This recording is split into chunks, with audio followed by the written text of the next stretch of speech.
Ahí va a llegar el gol del Arsenal. Ozil. Marca Mesut Ozil.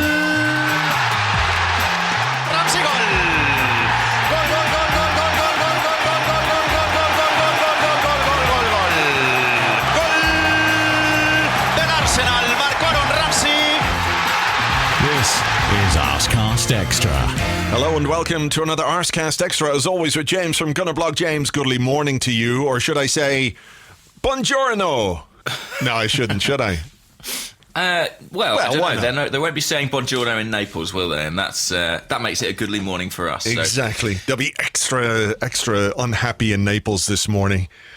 The pizzas today just won't be quite as amazing as they normally are. Someone's pissed on their pizza. Very much so. And it was us. Hurrah! From throwing pizza to urinating on pizza, we are the kings of pizza-related japes when it comes to football. Absolutely. I mean, I'll tell you what, by the way, the pizza at the Emirates Stadium is not great. Oh, well, hang on a minute. What? What the fuck are you expecting? It's pizza. Something that was like pizza, but it's very, I would describe it, and I don't know if anyone else, like me, has in their desperation been forced to eat it because they've arrived at the game without having had food, but it's very cardboardy, you know? Imagine pizza in a football stadium is not that great. I'm very shocked to hear this. Yeah. I'm not sure I can do the rest of the podcast here. I'm absolutely flabbergasted by this information. Well, I presume they would have flown in, the finest chefs from Naples to produce it for us, but I don't think that's quite what happened. Maybe at club level, the pizza's anyway, a bit better. Despite that, I thoroughly enjoyed the game. Okay, that's good. It was a very enjoyable night, I have to say, from a footballing point of view, and it was good to see some people back in the starting lineup. Lucas Torreira and Lauren Koscielny came back into the starting lineup. I thought maybe he might make another change or two along the way, but when I thought about the fact that we've got Watford on Monday night, was he going to rest Mesut Ozil tonight? I don't think he was, so Ozil was always going to play. Torreira back into midfield, I think, was really important for us on the night. He and Ramsey worked very well together, but I just think when he's in the team, we have someone who can win the ball back and win it really often. He makes all these little nicky tackles. He just grabs the ball off somebody and gets us going again, and all of a sudden we're going forward, they're on the turn trying to get back, and it's sort of the momentum of that is obviously really positive for us, and immediately you could see how things were different from Everton on Sunday, couldn't you? The way that we started the game, the way that we were organised, we pressed, we harried them, there was an intensity to the way that we played, which wasn't there at Goodison Park. Yes, and I do think that a lot of that is to do with the centre of midfield. I'm not quite on board with sort of the scapegoating of Mohamed El Neni and sort of deciding he's now completely useless. I was reminded last night that a year ago we were preparing to face Atletico Madrid, or a year ago or so, and I remember we lost El Neni through injury, and I think a lot of people were quite frustrated by that. There was a lot of talk that he might be ideal to start against Atletico. He'd had quite a good run in the team, and I think we've now sort of discarded him like he's useless. I don't agree with that. But do you think, let me just ask you this, do you think maybe that El Neni is an easier target than Matteo Guendouzi, for example, who, I'm not being critical of the guy, but he was on the bench last night and our central midfield was really good. I'm not saying it's, simply because he was absent. I mean, people will somehow say, our defence was really good because Mustafi was on the bench. He's a young man, he's still learning his trade, but El Neni seems to me to be the easier target than Guendouzi.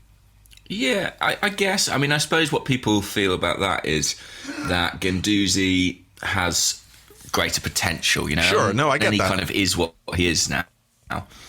And Guendouzi's got the high. Yeah, I completely appreciate that, but I just am surprised. I think it's really interesting how quickly people's minds can change on a player, because when El Neni was given a big long-term deal at the end of last season, I don't remember many complaints. I remember people thinking, okay, yeah, he's done pretty well. And, when he got injured, it was a considerable blow. Anyhow, despite that, it can be no doubt that Ramsey and Torreira, I think, are a class above both Guendouzi and Elneny, and they showed that last night. And if Torreira's had a sort of stop-start second half to the season, I think this match was a real reminder of how good he can be and what a useful player he is for us. And as for Ramsey, I mean, it is pretty galling. I know that he is going, and we just have to accept it, but he's playing football right now. I can't really remember him playing consistently at this level for quite a long time. I mean, it's always been in his locker. You know, the quality, I think, has always been there. It's to do with his availability and the fact that he is prone to muscular injuries and injuries that will put him out for, 2 or 3 months at a time. You remember the opening day of the season a couple of years ago against Liverpool, and he pulled a hamstring and he didn't play again till October. It's those kind of things that have frustrated people. For me, it's never been about his quality as a footballer. He's always been a fantastic talent. And yeah, it's very galling to be losing him on a free. I think there is perhaps an element of not short-termism, but when any player plays really well for a sustained period, I do wonder if somehow we over-egg the pudding a little bit, Of course, yeah. In terms of what we're going to miss. Like, if you'd said 6 months ago Ramsey's going for free at the end of the season, I mean, I wouldn't have been happy, but I'd say there would have been plenty of people who would have gone, yeah, so who cares? Whereas now they can see when Ramsey's put in a team and is put in a team in the right way, if you like, in a way that gets the best out of him, then you can see what an excellent player he is and why it is, he's going to Juventus. He's not going to some mid-table Spanish team or, some obscure German team. He's going to one of the best teams in Europe, and he's showing us why. He really does seem determined, doesn't he, to make a mark between now and the end of the season? Yeah, he does. And, actually, I was thinking about this pre-match, but this was a great... sorry, it just sounds like I'm doing a wee there, but actually what's happening is my tap is inexplicably leaking. Okay, yeah, sure. We're in my kitchen. Yeah. That seems plausible, doesn't it? Yeah. Both our central midfielders had a real sort of, obviously they want to win anyway, but for Ramsey, I think playing against an Italian team, he would have known every Juve fan was watching him, and they would have been really impressed by what they saw, because I thought he was just absolutely fantastic. And I know what you're saying about the injuries, but I also think sort of tactically, getting him playing in this role as one of the deeper two, that had a lot of problems for Arsenal at times. To be fair, when it did work, it was with a back three behind it, and it's working a treat now. And next to Torreira, I mean, that central midfield partnership was so good that when you look ahead to something like the Watford game, it's kind of tempting to say, well, almost regardless of what happens with Granit Xhaka, there is a temptation to stick with it because it was really, really effective. Yeah, I guess the thing that Emery has to weigh up, and we might touch on this later, I'm sure there's a question about it, is, we talked about Ramsey and his muscular injuries, and he's been nursing or circling around a groin problem since he was away on international duty. So if you play him Monday, can you then play him away from home in Napoli? Monday, of course, is hugely important. I don't know how much you can take into account next week. I think you just have to focus on the next game, but realistically, he is going to have to rotate his squad a little bit to make sure that he keeps it fresh and that nothing untoward happens to a player who could well be the difference in a big game. But he got the opening goal. I think he had a shot early on. Maitland-Niles had a shot, both blocked by Koulibaly.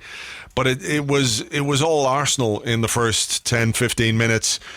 I thought some of the football we played last night, some of the combination play was absolutely superb. Not just down the right-hand side, down the left-hand side as well with Kolasinac. We really looked dangerous, and that opening goal was really a beautiful move, wasn't it? Yeah, it was. And I think the other thing about that first 20 minutes is that I really felt like we were pressing Napoli. We were working collectively. We had Ramsey and Torreira who were both able to kind of sprint forward from the halfway line and close people down. And we don't always do that. We don't always come out the blocks, with that kind of intensity. We have been doing it recently in home games, and we continued that here. And I really liked Maitland-Niles' run. He picks up the ball on the halfway line, gives it, I think it might be to Ozil, then it goes out to Lacazette, who when you've got those two centre forwards playing as like split strikers, he's in a wider position. But Maitland-Niles, he drives in field and almost ends up as a kind of in the centre forward spot, really. And I thought he did that really well on the night. You know, he went to the byline, but when he needed to, he came inside too. And that, I think, shows maybe a little bit his versatility, a little bit how he's comfortable in other areas of the pitch. Yeah, and it was a really nice, composed finish from Aaron Ramsey, which has been kind of his trademark of late. I mean, if you think back to the Wembley goal against Spurs, where he just rounded the goalkeeper, the neat left-footed finish we saw, was it against Newcastle? And then this one, you know, he's placing his shots and a bit cooler in front of goal, and it's paying off. I mean, he's been a pretty regular goal scorer of late. Yeah, well, I mean, you say that, and of course there was that moment in the second half, late in the game, when he was set up by Henrik Mkhitaryan and he blasted it over the bar. We might come back to that in a minute, though. But you touched on Maitland-Niles, and I thought he was really, really good last night. As bad as he was against Everton, and he was good against Napoli. You know, I don't know how to explain it. Is it a home thing? Is it an away thing? Is it just the inconsistency that a young player can have when they're in the early stages of their career? Is it fair even necessarily to judge Maitland-Niles singularly on what was a collectively awful day for Arsenal? There were maybe one or two players who could come out of that game last week with their head held high. You know, is it fair to judge a young player in particular when the team plays that poorly? I don't think it is particularly fair. And, you know, I think after that game I was quite measured in my criticism of Maitland-Niles, but he was really poor at Goodison Park. It's interesting as well, I thought Kolasinac was terrible at Everton and much better in this game. I think the wing-backs were far more comfortable. I think that's partly because of the opposition that we played, and I think Everton looked to hit that space in behind the wing-backs quite quickly, quite early, in a way that Napoli didn't. We weren't really as exposed on the flanks as we were at Goodison Park. And going forward, they were much better. Their use of the ball was a lot better. And, I mean, the sheer ground they covered was incredible. I mean, by the sort of late stage of the second half, I was very worried about if Kolasinac was ever going to get back every time he came forward, because it was, you know, a real trundle back at that stage, because he'd just given everything in some sprints to get forward. I mean, that is one of the issues with him, I guess. But I think so, yeah. I mean, you could see in the second half when Napoli got back into the game a bit, one of the things that they did was target our left-hand side, and the ball over the top of Monreal, who's tucked in a bit, you know, alongside Koscielny as one of the centre halves. And with Kolasinac that far forward, there's space in behind. So if you can play the right pass behind Monreal, which they did on a number of occasions, which I think exposed Monreal a little bit, just in terms of he's looking a little bit leggy, I think, in the last couple of games. That was where they had some joy in terms of creating space for themselves. For the most part, we defended the crosses and what have you well, but there are two big chances in the game. The one late in the first half came down that right-hand side, didn't it? Their right-hand side. And the one, well, I suppose it was about 72 minutes into the game where the guy... that was a great shot. How the fuck did he miss from there? I mean, thank you very much. Kind of went with his wrong foot, didn't he? Yeah.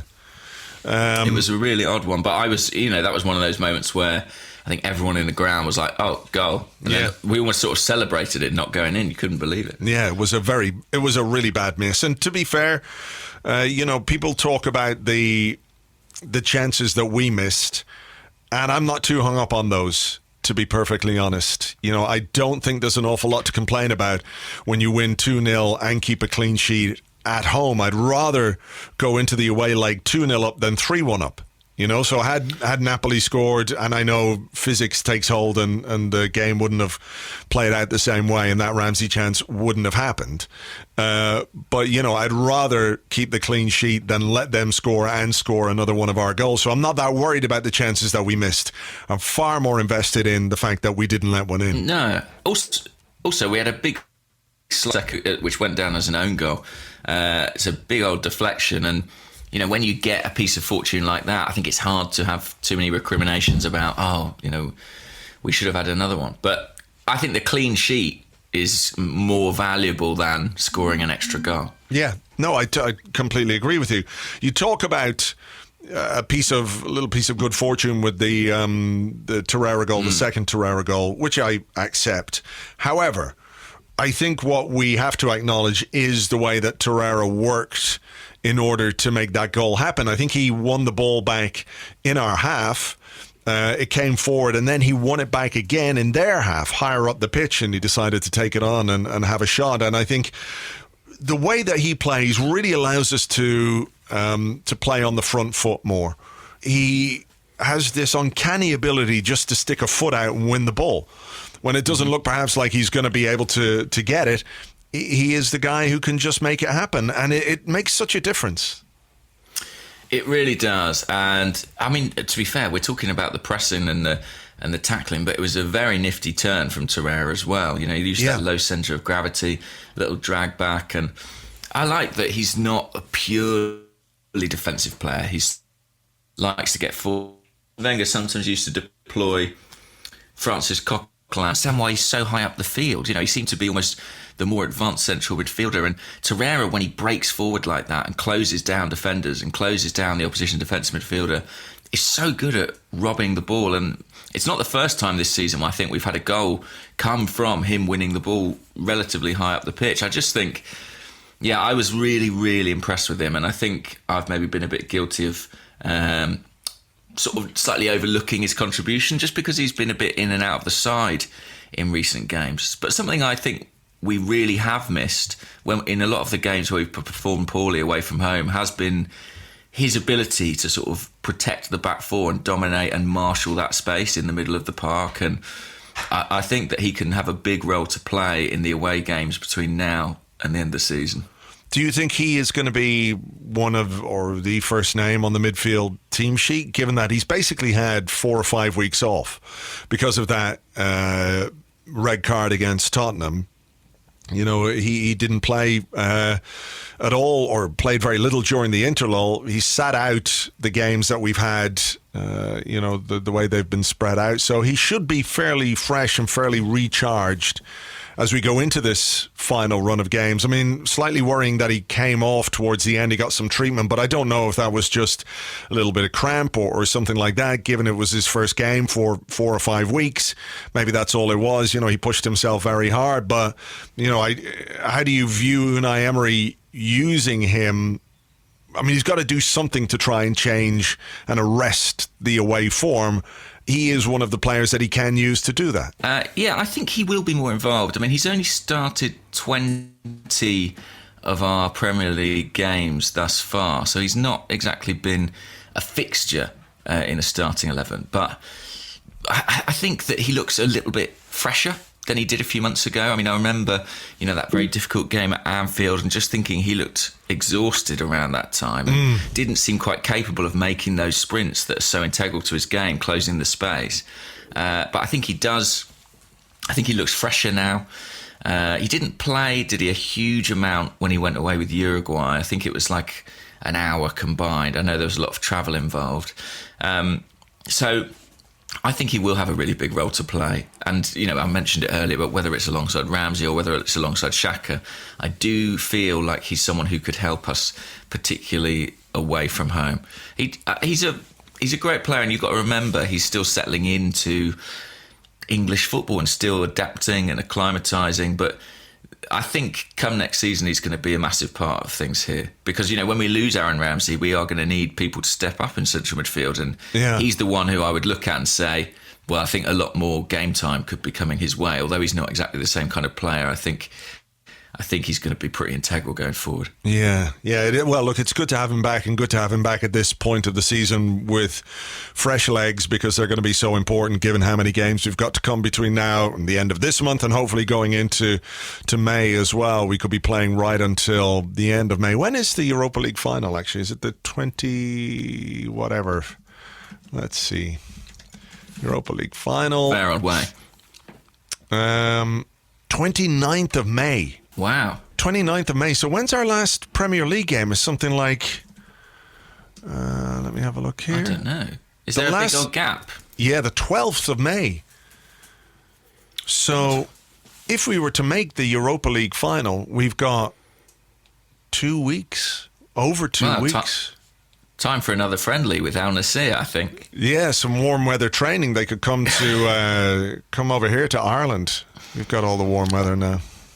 And genuinely, that is really interesting, isn't it? I mean, it's quite a big gap. It is, to sort of try and keep focused. I mean, we could be trying to lift ourselves as well. You know, if we don't finish in the top 4, it would be a big disappointment for the players. And if we do finish in the top 4, it's about maintaining the focus, you know, and not think that the work this season has been done. We're getting a little bit ahead of ourselves, so, you know. Yeah, we are. But just can I ask you on that, about the focus? You know, we talked about the mentality of the players against Everton and how we were concerned about it from a sort of psychological perspective. And watching the game last night, do you think the prospect of a trophy and, you know, and a final and not being that far away now, do you think that sharpens the players' focus at all?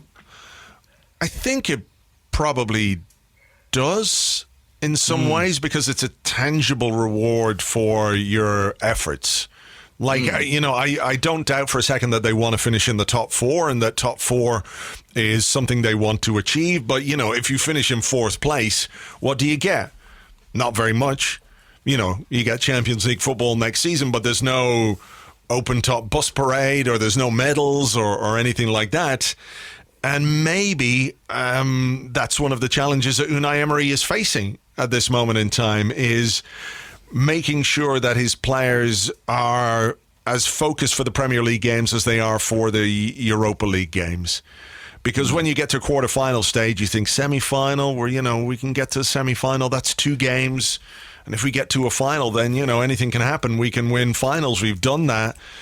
You know, I don't think it's a conscious thing. I'd say it's a subconscious thing. I'm not suggesting that is to explain what happened at Goodison Park or anything like that. But I do think now going forward, it is going to be super challenging for Emery to make sure that game by game his players are absolutely switched on and not thinking of the next one, which is why I kind of hold out a little bit more hope of us getting something from the Watford game than I did, because I think they're in the similar position, aren't they, in that they've got an FA Cup final to look forward to, and none of their players are going to want to miss an FA Cup final. It isn't to say that they'll go into the Arsenal game and down tools or anything like that, but just in the back of your mind, are you going to go into a 50-50 if you think it's 40-60 against you? You know, those kind of things can make a bit of a difference. So it wouldn't be surprising if the players were a bit more switched towards the Europa League, but, you know, last season that was the case, but there was no chance of us finishing in the top 4, whereas this season there definitely is. Yeah, that's true. I just wondered that watching the team. I just felt like there was a real intensity and zeal to their play that wasn't quite there. I know, but you could suggest that's because we were playing at home, or you could say it's because we were so bad at Everton. The players wanted to put that right, and they wanted to respond. So, you know, it could be any number of factors going into that performance last night. You know, in terms of the team, there wasn't a huge amount different from what we did against Everton. I mean, there was nothing in that lineup to... Okay, we've talked about Torreira and Koscielny being back, and I do think Torreira is an important part, but, you know, there's no reason why the team should have been so sluggish on Sunday against Everton. Personnel aside, you know, El Neni can run, Guendouzi can run, they can all chase and harry and press. They didn't against Everton on Sunday. They did last night, and the difference in our performance was evident. Yeah, absolutely. And I think a lot of that is about emphasis and sort of being on the front foot, you know, and really going at Napoli from the start. And they did take the game to them. I was really impressed by that. You know, Emery on the sidelines was sort of almost encouraging Socrates to look long quite often, just to try and get in behind the Napoli defence, to try and feed off scraps in the final third. And, you know, I thought we took the fight to them really encouragingly in the first half. The second half, they came back into it, you know, and I thought they had a pretty good period after half time, and maybe in some ways they'll have a lot of regrets themselves that they didn't get a goal. Yeah, I think so. They will for sure. You know, the chance that they missed late on, an away goal would have been hugely important for them. You know, they could have had one at the end of the first half as well. So, you know, that's why I say, look, we could have scored more and we could have taken more chances, but ultimately the clean sheet is far more important to us than another goal, I think. So so that was good. Did you see the bit? You probably didn't see the bit. There was a great bit early on in the game when Emery and Juan Carlos Caicedo were having a very intense discussion on the bench. You know, they looked like... No, I didn't see that. I heard you make reference to it in your player ratings. What actually happened? I'm just going to watch it again here. It comes in at 13 minutes. Emery goes back to the sideline. And he's sort of saying, calm down, just calm down here, look, calm down. And Caicedo was saying something to him, and he's pointing, and Emery's going, look, just calm it down, relax. And that's like 13 minutes into the game, but they're very, very up for this particular fixture. You know, you could see it. So, you know, he got it all right last night, Emery. You know, you couldn't really argue with any of the decisions that he made. I was a little bit worried when they were announcing the substitutions on the TV. You know, we had a picture of Iwobi coming on. Then we had a picture of who else came on? Mkhitaryan. It was Mkhitaryan first, then Iwobi, and they were saying who's going to come off. And I thought Lacazette was going to be one of the players who would come off. But then they said, and we believe it's Mesut Ozil who's coming off. And I was a little bit worried about what the reaction might be, because Ozil had been very good in the first half in particular. He really played well, and some of the moves and the skill that he showed and nicking the ball away from defenders, not all of it came off for him, but he was really enjoying himself. I was kind of worried that, given what's happened in the past sometimes with the reaction to the substitutes, you know, you think about when Lacazette was taken off in the past and the crowd have let it be known that they don't necessarily agree with the change that was made. I thought it was great that when those two changes did happen, there was nothing but applause for the players going off for what they did, rather than any sort of insubordination, if you like, you know, that you're taking off my favourite player. I thought that was really encouraging. Yeah, and I think maybe that's because the fans could see, like Emery, that we needed a bit of a change at that point in the game. Napoli were starting to get, if not on top of us, then certainly sort of level with us within the match. And bringing on Iwobi and Mkhitaryan, look, it changed the sort of attacking dynamic a bit, but it was also kind of a defensive change. I mean, there were moments where Kolasinac was sort of trotting back after another foray forward, and Iwobi was genuinely sprinting back and positioning himself at left back. And I don't think Lacazette was you know, positioned. From that point of view, I thought the switches made sense. I don't think Iwobi or Mkhitaryan, either of them had a particular, you know, outstanding contribution, but I think they just gave our shape a bit more balance and structure as we looked to sort of protect the lead. You know, when the halftime whistle blew, in my mind, I was thinking 2-0 is a really, really good result. Yeah. And at that point, I absolutely would have, you know, snapped your hand off to take that clean sheet to Naples with no away goals, because looking at the way we played and the way they defended, you have to feel we could go there and score. Yeah, for sure. And look, I think I'll just take slight issue with what you said about Mkhitaryan. He did create two really good chances, one for Ramsey and one for Aubameyang. You know, he did have an impact when he came on. Which one was the Aubameyang one? I remember the cross for Ramsey. He drove down the middle and he played it, I think maybe with the outside of his foot, to Aubameyang. Aubameyang had a shot which I thought went in. It hit the side netting, and I think some people thought it had gone in. So, you know, from that point of view, again, somebody who didn't really impress at Goodison Park, Mkhitaryan did make an impact. It was a good pullback for Ramsey. I mean, I haven't seen a replay of that. I was just in the ground, but I assume, does the ball just bounce up slightly before he hits it? Let me have a look here and just see. I know you said he went to smash it, but from where I was... he tried to sort of sweep it, if you like.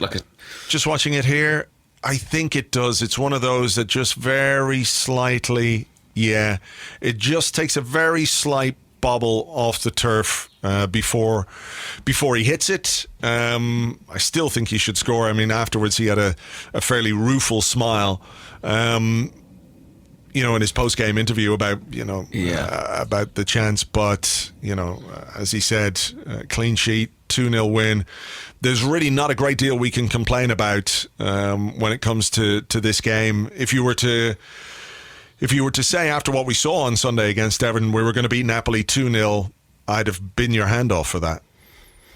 Yeah, and it reminded me a little bit of the Chelsea game and the United game that we had earlier in this calendar year, where we got an early goal in both those instances, and in the Chelsea game I think it was 2 first half goals, and then we sort of saw that out. And similarly in the United game, we had the Aubameyang penalty late on, but that first goal in these big matches can be so integral. And I think actually under Emery we have become quite an effective counter-attacking unit. Strangely enough, in home games, when we, particularly in these big matches, when we take the lead, if we do sit off a little bit, we have players who can really hurt the opposition on the break, and I think we've got a bit better at exploiting that. And I think the wing-backs, they help that too, because they're sort of counter-attacking by their nature.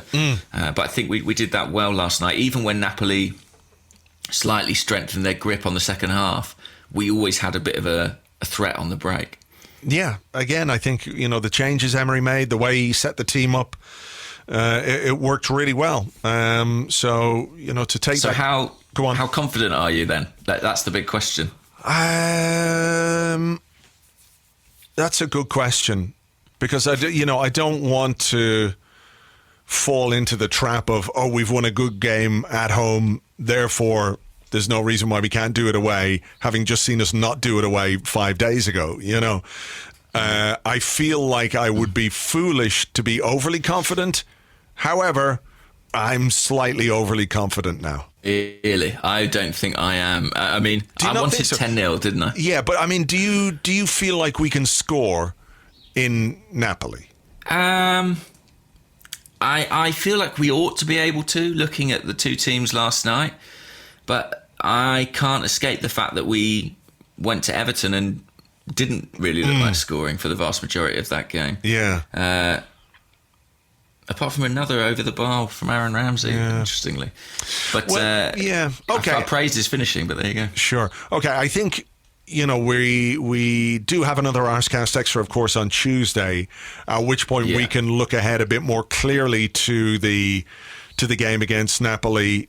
In Napoli, we will be able to properly assess what kind of team he might be able to put out based on who he's picked against Watford, whether we've got any injuries. So I think we might leave discussion of the second leg until Tuesday. I think that makes a bit more sense, our chances for the second leg. So we'll leave it to there. Anything else you want to discuss about last night's game in part one? Not much, really. I mean, did you pay attention to the other results in the draw last night? I had half an eye on the Villarreal Valencia game, because obviously we are going to play the winners of that particular tie. Santi Cazorla scored a penalty for Villarreal to make it 1-1 at their stadium, but I think Valencia scored twice late on, so they take the advantage into the second leg.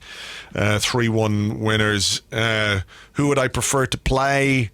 I'd prefer to play Villarreal than play Valencia, to be perfectly honest. Not simply because of the Santi Cazorla situation. I would love for us to see Santi Cazorla again back at the Emirates and for the fans to be able to give him a real warm welcome. But, Valencia are in the top half of La Liga. Villarreal are in trouble down at the bottom half. They're scrapping away to avoid relegation, and I feel like that might be the primary focus for their season, rather than the Europa League. So I think I'd rather play them than Valencia, but it looks a bit more like it's going to be Valencia. Chelsea, of course, they won. What was the other game in the other side of that draw? Well, just quickly on Valencia, I mean, I know we're all excited about the prospect of a reunion with Santi Cazorla, but what about Francis Coquelin's homecoming, Andrew? Come on, have a heart. And Gabriel Paulista, no less. Gabriel, of course, yeah. But on the other side of the draw, you had Chelsea, of course, beat Slavia Prague 1-0 away from home, so you've got to think they've got a very good chance of progressing there. And then Benfica beat Frankfurt 4-2. Okay. So it's looking like potentially a Benfica Chelsea semi, but 2 away goals for Frankfurt. They won't count themselves out of it just yet. No. Okay, well, look, we'll see. We are getting ahead of ourselves. Second legs to play and then semi-finals before we can start considering all the other bits and pieces. So, look, we'll do that on Tuesday. For now, though, we'll take a break. We're going to come back with your questions and more in part 2 right after this.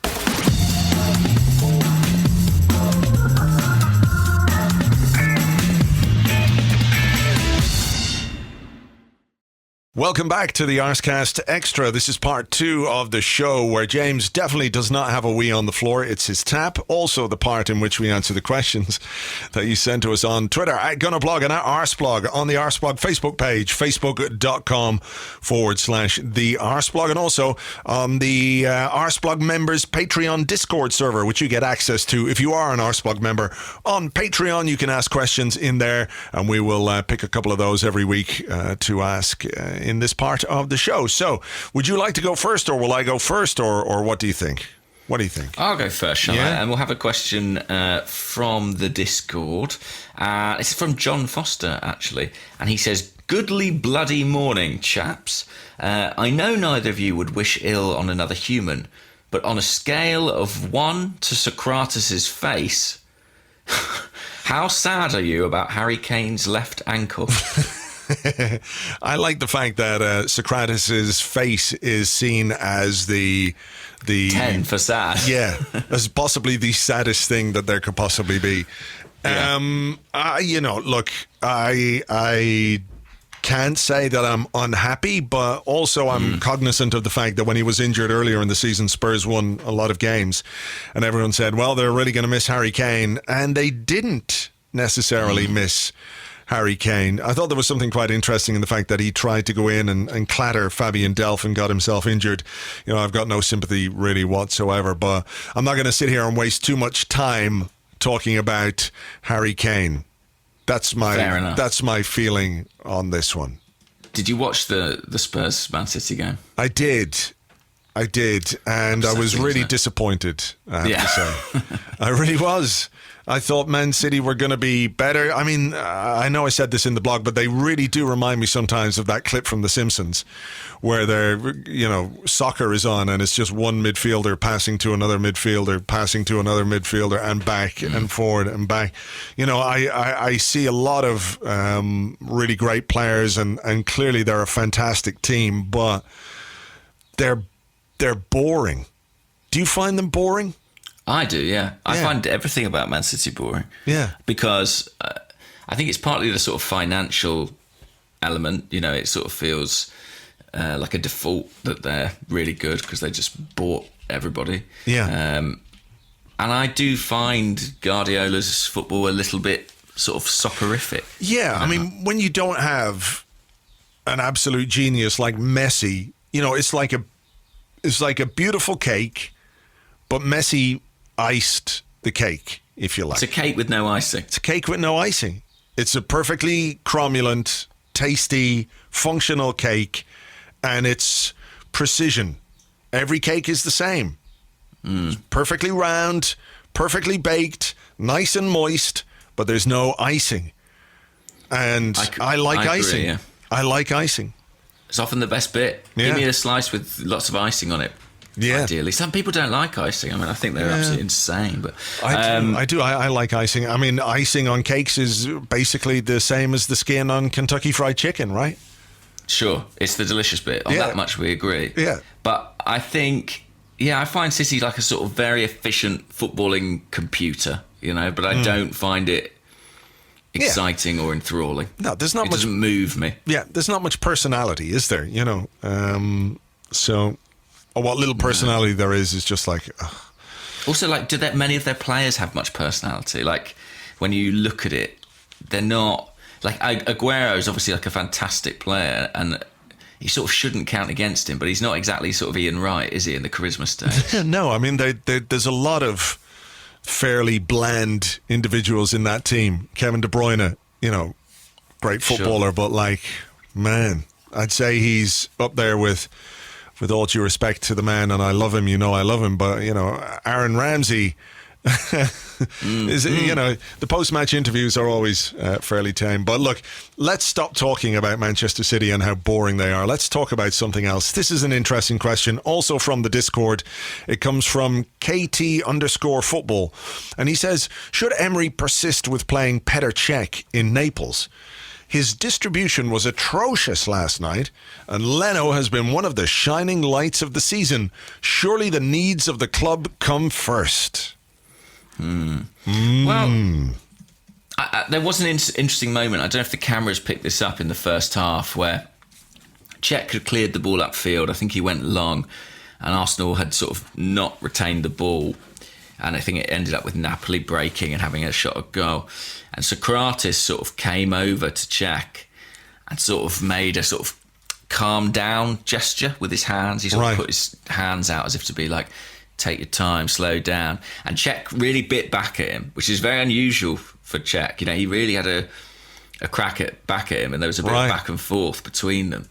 And in that, I just sensed that from the defenders, particularly I think from Socrates, who playing as that wide centre-back, was often getting the ball in those scenarios and having to sort of deal with it. There was a little bit of impatience with Cech, and I think you did see that they are more comfortable with Leno. They are more comfortable technically with Leno with the ball at his feet.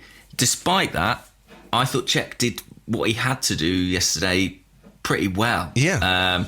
And there were actually a couple of times where he came for crosses and punched them clear and got really good clearance on them. And I thought, I don't know if I would have as much confidence as Leno in those situations. Do you know what I mean? So it's sort of, there's good and bad, I think, in Cech. What was your assessment? I didn't particularly notice Cech's distribution being bad last night. No, it wasn't. I mean, it was better, I think, than it has been. I mean, there was one very nice clip pass out to, I think it was Monreal or Kolasinac on the left wing.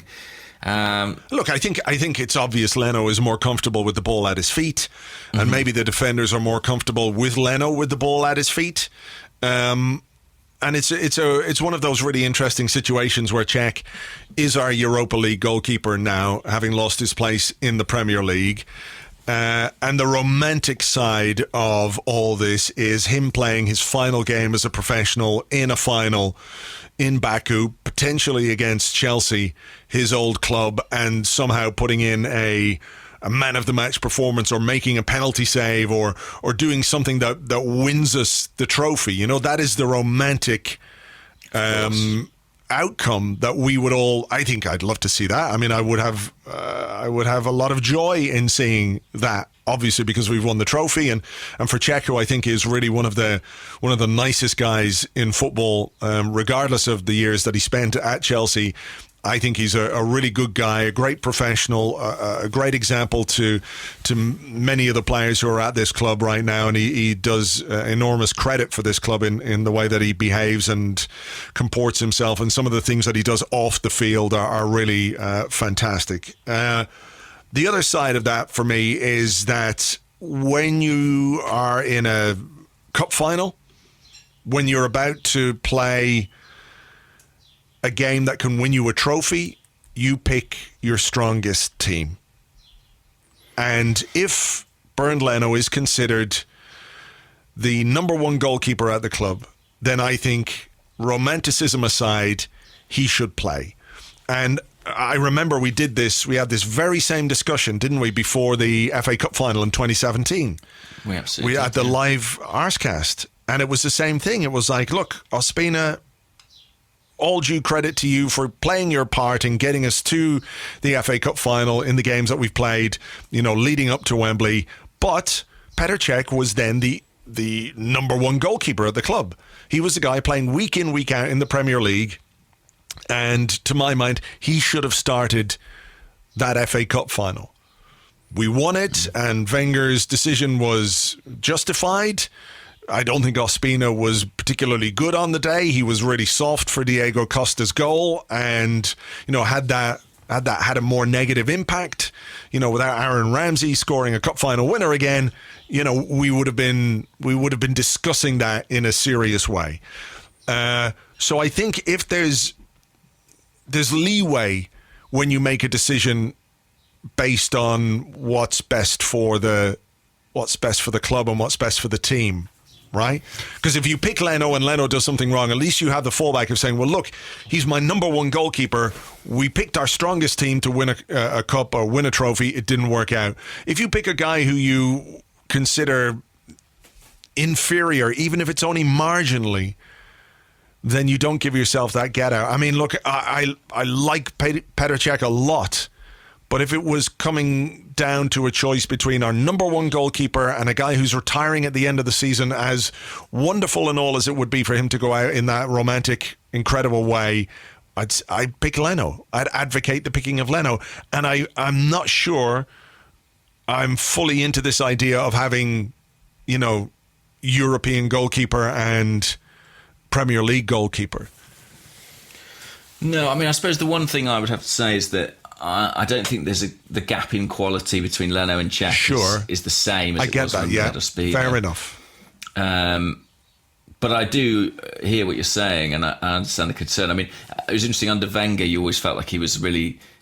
This was an act of principle, and I wonder, would Emery be more pragmatic? My suspicion is maybe he would be. Especially because he's sort of trying to establish himself at the club and looking to potentially win a first trophy. I wonder if he might be prepared to be a little bit colder in his decision making. Because if you are being cold about it, there's no decisions to be made. The number one plays, and it would be harsh on Cech if he was to play every game and reach the final. But how could you look Petr Cech in the eye and tell him you're not playing in the final? Like, how could you? I know that's the job of the manager, and that's why you're paid all that money. But man, it'd be like hitting a puppy or something. It would be awful. Sure, but I guess this is the manager who, on his first week in the job, told Jack Wilshere he's not getting a new contract. Who, presumably had some part in these Ramsey negotiations. Who told Mesut Ozil he wasn't playing week after week. Yeah. I think this is a guy who probably could do that. And that's probably partly why he's been a bit unpopular some places he's been. But I think he could make an unpopular choice. I don't think it would be unpopular with the fans. As much as they respect Petr Cech, I think the fans would always want to see the best possible team play the game. Yeah, for sure. It's a difficult decision. And I do think the fact that we're in the Europa League as well creates this two-tiered goalkeeping system. If you're playing in the Champions League, do you not play your best goalkeeper? I know it's become slightly common practice across Europe, and it's a consequence of having to have two goalkeepers or a good goalkeeper as backup. But, for me, if you've got a number one and the number one is, fairly undisputed, which it appears to be at this moment in time, and it's not changing, obviously, because Cech is retiring, I think you go with the number one.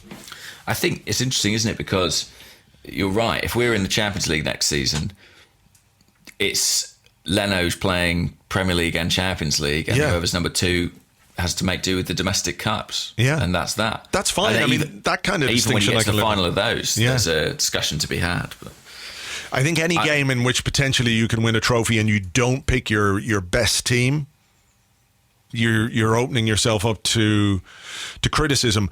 I take your point, though, that the gap between Leno and Cech is not as significant as the gap between Cech and Ospina, for sure. No.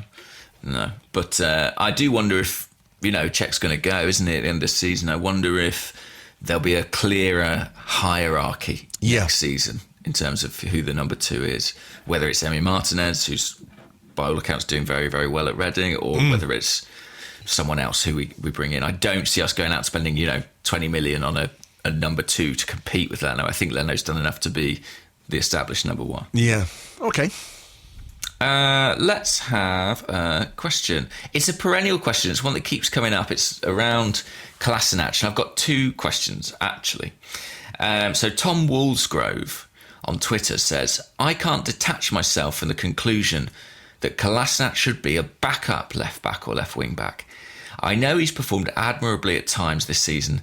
It just feels like we need someone with a higher defensive IQ and more guile going forward. What are your thoughts? And then just for contrast, NSK Gunner says, what do you think what do you think? Does Kola have the qualities to stay our first choice left wing back or left back? He's pretty limited, but what fascinates me is that he is able to always play to his strengths. I mean, is he always able to play to his strengths? Or is it just that his strengths are the things that we notice more? I mean, he is quite an imposing figure. So when he bombs down the left and puts in a cross, everyone's like, ooh, look at him. He's doing it again. I would be definitely happy if we were to go out and sign a left back. For sure. I mean, I quite like Kolasinac. I worry a little bit about Monreal, and I'm not quite sure what the contractual situation with Monreal is. There was a report a couple of months back that we were going to take up the option to give him another year, but that hasn't been made official. So we're now, mid-April. Maybe it's a case that Monreal's contract runs out at the end of this season, I think. So it could well be a case that we're looking for a left back. I like some of what Kolasinac does. I think I'd still have question marks about him as a defender. His contract is until this year, and there's some links with Monreal with some clubs back in Spain as well. So I think we should be in the market for a left back. I would like, maybe when we're talking about Kolasinac, to see a little bit more subtlety in his delivery. When he arrives at the byline. Yeah. Like, he gets there and you go, I know what he's going to do here.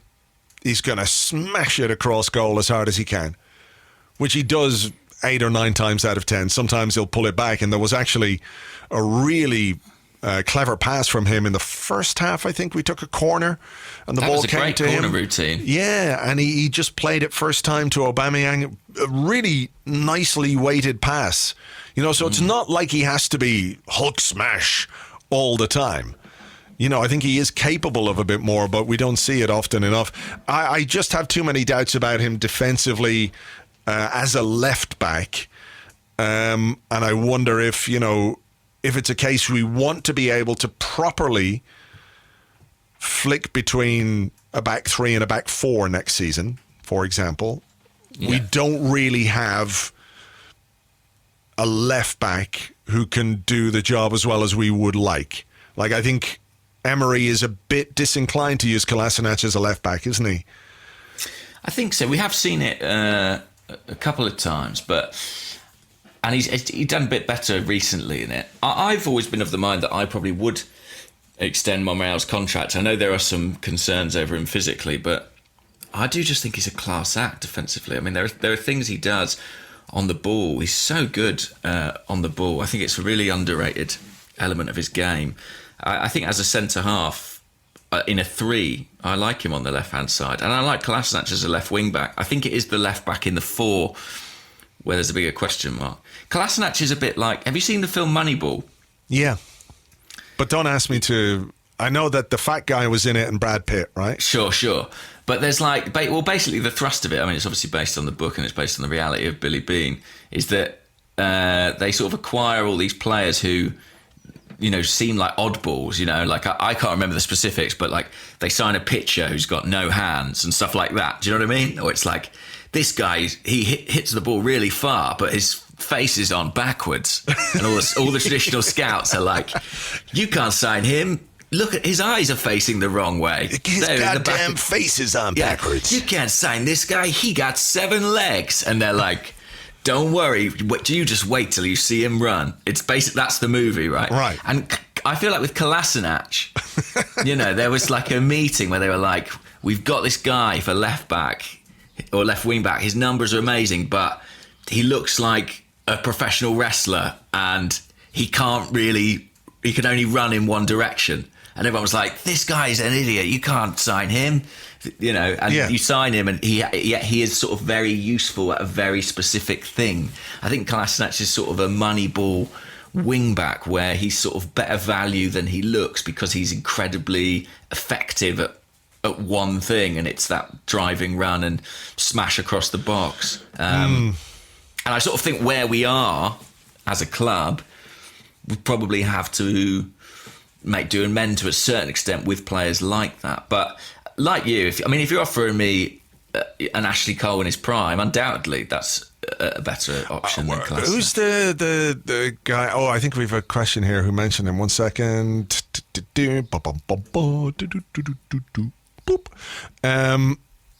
Lewis Hutchinson at Team Lewis04, who says, bit early for transfer speculation, but are there links that have you excited? This is a slightly separate question. You can go back to it.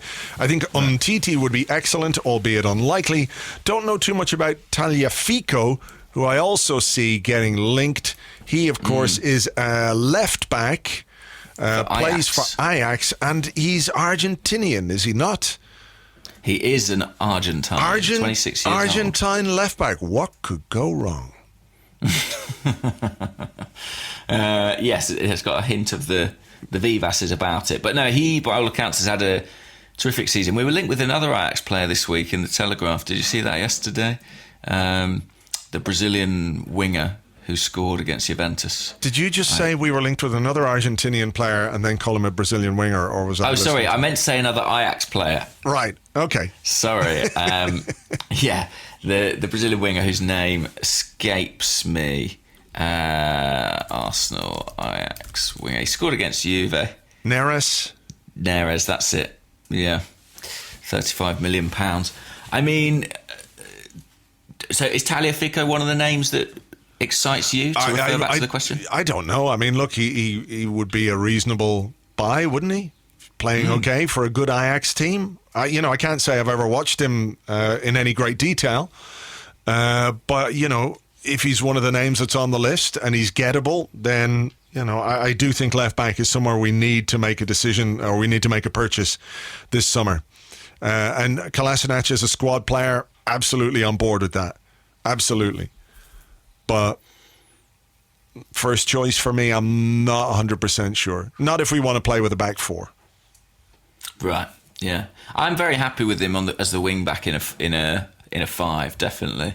But I think, I sort of am. I mostly am. But interestingly, I sort of mainly am if you have Monreal behind him, or someone like a Monreal. Yeah, but we had that yesterday, and they got all this space down their right-hand side in the second half. Yeah, true. So I see, I do see what you're saying, but the reality of how effective it is was sort of there to see. Yeah, what I'm sort of saying is that to get away with Kolasinac, you almost need another left back behind him. Yeah, which kind of says a lot. Yeah, so for example, Rob Holding is someone who has been playing on the left-hand side of our three central defenders when he was fit, and I would worry about Rob Holding getting dragged out into those wide positions to cover for Kolasinac, for sure. Yeah. Just going back to that question, any other of the transfer links that have excited you, or have you even started getting into those yet? I have to admit that, given the fact we're still in April, there's this hectic schedule, we're scrapping for top four, we're still in the Europa League, and we're going fairly quickly from game to game. I haven't really been looking at who we've been linked with, because I think at this point of the season it can often be bollocks, as it is during the summer. I'm taking it with a pinch of salt, especially given that we haven't got a technical director in place. Did you see Sven Mislintat has turned up? Yes, at Stuttgart. Yeah. Which I think tells you that, he really wanted to be a technical director somewhere, didn't he? Yeah. And Stuttgart are not in a great position, are they, in the Bundesliga there? I think they're not in the Bundesliga, is that right? I think they might be in Bundesliga 2. Really? But I might be wrong about that. Did they not come up last season? Yeah, possibly. they're because what's his name? Was that not where Takuma Asano went on loan last season? Oh, very possibly. Very possibly. Did you see he's now not being played by... So they don't have to buy him? Yeah, so they don't have to either pay any more money for him. I think it was Hanover. That's where he is, isn't it? Hanover 96. And they're Stuttgart are in the relegation zone in the Bundesliga. Apologies. Yeah, they've got a bit of a job to do to get out of that, but Yeah, I don't know. Does that say something about Mislintat? Does it say something about the amount of jobs that are on offer at this moment in time? I don't know. I think it says more about the role that he wanted. Do you know what I mean? I think he probably, if he said, I'm happy to go and be a chief scout or head of recruitment, I think he probably could have gone pretty much anywhere he wanted. But to get the power and, the scope that comes with being a technical director, I think that probably limited his options. Is Ospina in the same situation, by the way, as Asano, in that Napoli don't really want to play him because they might have to buy him? I don't know. There was some talk about that, all right, but I'm not 100% sure. I think there may be a clause. They might not want to play him just because they don't want to play him, though. Sure. That could also be a factor. I'm trying to think about names. I mean, not ones that have been linked very seriously. I'm very much aboard the sort of Nicola Pepe hype train. That sounds like a very exciting thing, but sounds sort of too exciting to actually happen for Arsenal. He feels like one of those players who every club in Europe is going to be looking at. So yeah, I don't know. We'll wait. We shall see. We've got loads of time to spend on. We've got a whole summer to spend wondering about I've got a question for you now, but I like this comment from Salman Tariq on Facebook, who says, do you think the commentators for the Napoli game will find a way of describing the contrast of our home-away form as Neapolitan ice cream, all pink and happy at one end and brown at the other? So I did like that. If they do that, we'll have to accuse them of plagiarism. That's very good. Okay, this question comes from Angus Kwong, at Angus_Kwong. He says, we play 2 away games versus Watford and Napoli in 3 days. How do you approach them? Very, very carefully. The Watford game feels massive to me. It really does, because I just think if we were to go there and lose, I almost can't say it, but if we were to lose, if we were to lose there, having lost against Everton, I think it would really that's it, isn't it, for top 4? Like if we lose against Watford, I think that's it for top 4. Do you? Yeah. I think it pretty much is. I think if we won every game from then on, we would have an outside shot of it. But we're putting ourselves in a very difficult position because we've got to go to Wolves, we've got to go to Leicester, we've got to go to Burnley. Yeah, and then, you go back to what we were talking about earlier, where if we lose against Watford, just don't say too loud. But if that were to happen, the focus thing we were talking about earlier becomes much more an issue, doesn't it? That's true. The players will then think, we fucked it. We pretty much fucked it here but we could win this cup. We lost to Watford, so we fucked it. But we're still in the Europa League, and we could, win a trophy and get into the Champions League that way.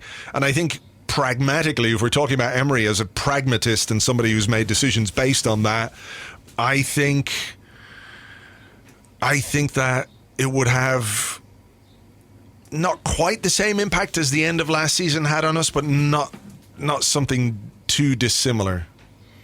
Well, and he's a Europa League specialist, of course. He loves that competition, and I could see his emphasis shifting. I forgot what the question was. What's the question? The question was, how do you approach these 2 games? Like, let's talk about the team then that you would pick. Okay, that's a good way of looking at it. So, do you change the back 4 or 5? Do you change that? Well, you haven't got Socrates. Oh yes, of course. So you do change it. And you've only got one option. Are you going to ask Koscielny to play? I guess you have to ask Koscielny to play. Yeah. Do you? Yeah, you do. So your options are... The thing is, I don't really want to go to a back 4 with Mustafi and Koscielny as my central defensive pairing. So I think I do stick with the back 3 with Koscielny in the middle, Mustafi and Monreal either side. Yeah. Then I would go... I mean, the wing-backs are the wing-backs. I don't think there's any opportunity really to change them. Oh, God, it's a lot of... I mean, 3 or 4 players, I saw Tim Stillman saying, I was on my way out the ground, but we're down with cramp at full time after the Napoli game. Yeah, I mean, that is it is a consideration. I think we're going to look at the team at Watford and people are going to go, oh, fuck, shit. Oh, I don't like that. But I think there are actually physical issues dictating team selection that we're not privy to. So on paper, if everybody's 100% fit, then of course you don't pick that team. But the reality is that you're playing Thursday, Monday, Thursday. Then you're playing again next Sunday. Is it against Crystal Palace? Then you're potentially playing, and then you're playing Wednesday. Then you're playing on the Wednesday, our game in hand. So whether we like it or not, and I think there are going to be some team selections and some decisions that we won't like. It's not because Emery thinks all of a sudden El Neni is better than Torreira or Ramsey. It's because he has to take care of the fitness of the players that he has for the games that he feels like they're more important in. Well, look who came off early, Lacazette and Ozil. Do you think that's any indication? Do you think they might play at Watford? I don't know if Ozil will. I don't think Ozil will play against Watford and against Napoli next week. I think if you were to ask me to pick Ozil for an away game, it will be Napoli more than Watford. Do you think it might be an Iwobi and Mkhitaryan game, Watford? Yeah. I think it probably is. I think it's going to be a more practical team. One with perhaps a bit less flair and one with a bit more legs against Watford. Yeah.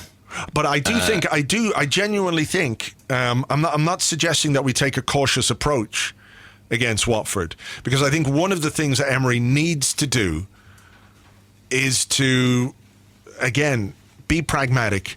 How much can he, in these 3 weeks, make this team defensively more secure? I would suggest not much at all. Not very much at all, right? He's got an issue with some of his personnel at the back anyway going into the Watford game. I really think that without necessarily going all guns blazing and all out attack or anything like that, I feel like the approach to try and change this away form should be positive from an attacking point of view. So I know the temptation when you go to Watford is maybe to play with two, deeper lying midfielders. I think play an attacking lineup. Doesn't have to necessarily include Mesut Ozil if you have doubts about him away from home, which he does and has done and probably will do for this particular Watford game. You can match them physically, but you can match it with attacking players who are a bit more able to do that side of the job than Ozil is. I really think that he's just got to have a fucking go, and I'd rather see us lose away from home with a team that's been sent out to attack Watford and to attack Wolves and to attack Leicester and to attack Burnley than to go, ooh, will we just try and hold it and nick a goal and see if we can hang on? That would frustrate me. If we go for it, with an attacking team, then que sera, sera, But I don't know what else he can try going into this game. Or these games, Yeah, the tricky thing is that what we've been doing in the home games is having a back three, but getting an extra attacking player on the field by playing Ramsey as one of the two deeper midfielders, right? And that sort of gives us that fourth attacking player. But when people talk about the away form, quite often they cite the Spurs game. They're like, oh, well, we were excellent in the Spurs game. We played so well that day. But on that day, Ramsey played off the striker. He wasn't in the deep. I forget. Was it Guendouzi and Xhaka? Maybe. I'm not entirely sure, but I think it was with Ramsey and Mkhitaryan off Lacazette, and we played with a back four actually in that match. So I can't quite figure out if. I'm worried about playing Aaron Ramsey in all these games, but I also can't figure out a way to kind of have this setup that's been very effective at home replicated away without him. It's a really, really tricky one. One thing I would say is that, and this is a sort of potentially an odd sort of flag to plant. But I would be starting Alex Iwobi in most away games. I feel like he is someone who has physicality that we really need on the road. And I think Torreira is another who can do that. You know? It's interesting that Iwobi hasn't quite been featuring as much of late, and that's because Ramsey's in the team and Ozil's in the team and everything else. But I do wonder if there's an element of perhaps, you know, recharging his batteries, just taking him out of the spotlight a little bit, and then, you know, using him in some of these away games. But yeah, look, we know what Watford are going to do. We know how they're going to play. You know, Troy Deeney will go up and try and win the first header and all that kind of stuff. You know, I wish we had Socrates to play in this particular game. We don't. We're going to have to make do with what we've got. And I just think that there is, I'm not saying ignore the defensive side of the game. You know, that's ludicrous. You need to be organised. You can do things that make you defensively stronger in terms of how you're organised and how you close down the opposition and deny them space. And even, you know, you can defend on the front foot. You can defend high up the pitch. You know, the striker being the first defender and all that kind of stuff. But I really feel like at this point, it's like we're so bad away from home. It's like fuck it. You know, let's just have a good go. So we've danced around it, but can you have any go at picking an 11? I think maybe Xhaka will be back, so we could see Xhaka and Torreira with the same back five that played last night. Of course, Mustafi, I think, will come in for Socrates and Leno, obviously, for Cech. Leno for Cech. Xhaka, Torreira, I think he'll do Iwobi, Mkhitaryan and one of the strikers.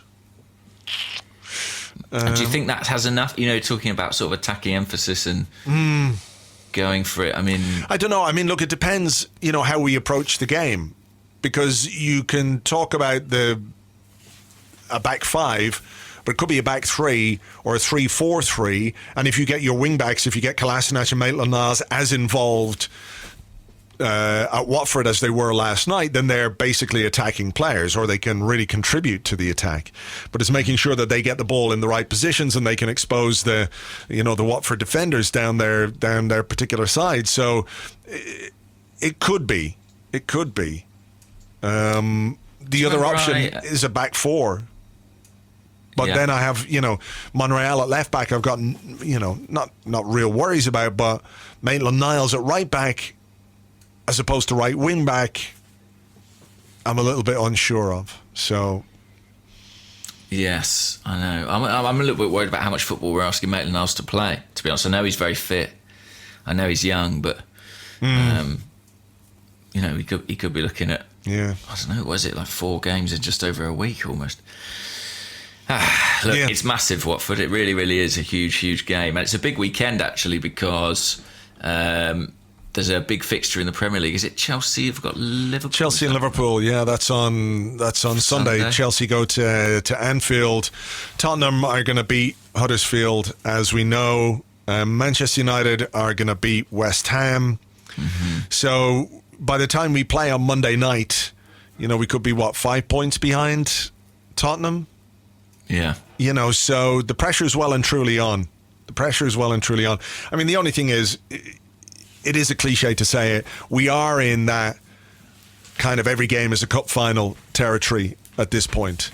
Of course, you know, yeah. So if there are worries about focus, it's literally let's just do this one game at a time and make decisions about the next game once we played that other game, you know? Yeah, absolutely. So we'll see.